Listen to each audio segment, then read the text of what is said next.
warahmatullahi wabarakatuh. Hai teman-teman, selamat datang kembali di video saya. Video kali ini kita akan membahas materi tentang pengelolaan lingkungan belajar. Dan jangan lupa like dan subscribe ya. Saya akan menjelaskan pengelolaan lingkungan belajar. Itu belajar adalah kegiatan yang berproses dan merupakan unsur yang sangat fundamental dalam setiap penyelenggaraan, jenis, dan jenjang pendidikan. Ini berarti bahwa berhasil atau gagalnya pencapaian tujuan pendidikan ini amat tergantung pada proses belajar yang dialami siswa, baik ketika ia berada di sekolah maupun di lingkungan rumah atau keluarga sendiri. Nah, selanjutnya saya akan menjelaskan tujuan pengelolaan lingkungan belajar. Yang pertama, kegiatan belajar siswa dalam lingkungan sosial, emosional, dalam intelektual dalam kelas. Fasilitas yang demikian itu memungkinkan siswa belajar dan bekerja. Terciptanya suasana sosial yang memberikan kepuasan, suasana disiplin, perkembangan intelektual, emosional, dan sikap serta apresiasi pada siswa. Pengelolaan kelas yang dilakukan guru bukan hanya tanpa tujuan. Karena ada tujuan itulah, guru selalu berusaha mengelola kelas, walaupun kelelahan fisik maupun pikiran dirasakan. Yang kedua, tujuan pengelolaan kelas pada hakikat yang mengandung tujuan pengajaran.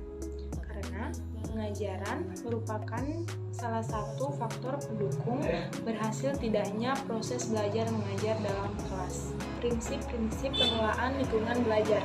Pengelolaan lingkungan belajar harus dipijak kepada selera anak, artinya bahwa kita harus menyesuaikan dengan minat, bakat, serta keinginan dan kemauan anak yang berdasarkan kepada pertimbangan karakteristik perilaku anak.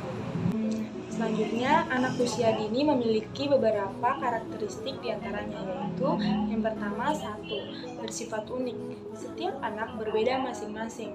Dari mereka memiliki ciri minat, kesukaan, latar belakang, dan budaya yang berbeda, sehingga tak ada yang dapat dikatakan mirip. Keunikan anak juga dapat dilihat dari kemampuan cara belajar dan hal-hal yang mampu menarik perhatiannya. Yang kedua, masa potensial. Masa anak usia dini adalah masa golden age. Di masa ini pertumbuhan dan perkembangan anak untuk belajar memiliki potensi yang lebih baik, sehingga di masa ini jangan sampai terlewatkan oleh anak. Jika tidak dimanfaatkan secara maksimal, maka kesempatan emas akan berdampak pada pertumbuhan dan perkembangan belajar berikutnya. Yang ketiga, bersifat spontan. Anak usia dini tak pandai berpura-pura, mereka cenderung bersikap spontan. Pada anak juga tak akan berpikir untuk mengungkapkan apa yang dirasakan.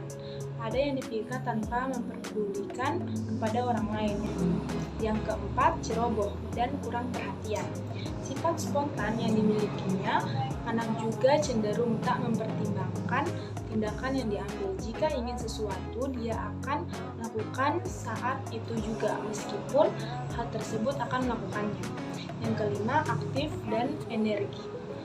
Anak usia dini biasanya tidak pernah diam tanpa menghiraukan orang lain. Anak lebih suka bergerak secara bebas kemana saja arahnya yang ia inginkan.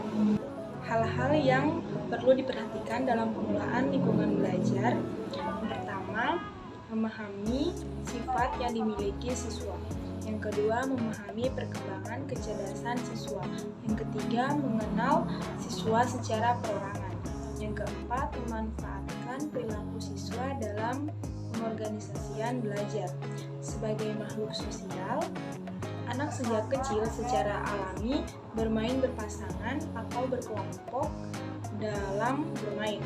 Yang kelima, mengembangkan kemampuan berpikir kritis, kreatif, dan kemampuan memecahkan masalah. Yang keenam, mengembangkan ruang kelas sebagai lingkungan belajar yang menarik. Yang ketujuh, memanfaatkan lingkungan sebagai sumber belajar lingkungan. Fisik, sosial, dan budaya merupakan sumber yang sangat kaya untuk bahan belajar siswa. Yang ke-8, memberikan umpan balik yang baik untuk meningkatkan kegiatan belajar. Sekian video dari saya. Mohon maaf kalau ada kesalahan kata-kata. Wassalamualaikum warahmatullahi wabarakatuh. Jangan bosan-bosan ya.